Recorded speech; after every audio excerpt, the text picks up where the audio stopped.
కొత్తగా cell phone కొన్నాను. ఈ సిమ్ కార్డులో వినిపించే మొట్టమొదటి వాయిస్ నీదే కావాలి.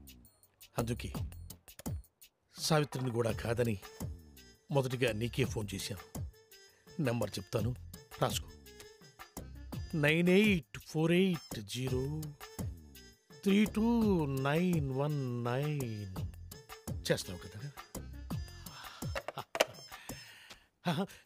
ఎవరు మీరు? Sweet sir. No sweets. విషయం చెప్పు. ఓహో, షుగర్ ఉందా? లేదు, బెల్లం ఉంది. ఏ ఉంటే నీకు ఎందుకు? విషయం చెప్పు. విషయం ఏంటంటే సార్, వీళ్ళ కజిన్ పాస్పోర్టు పోస్ట్లో పంపిస్తాం. అంటే చేతికి ఇవ్వం.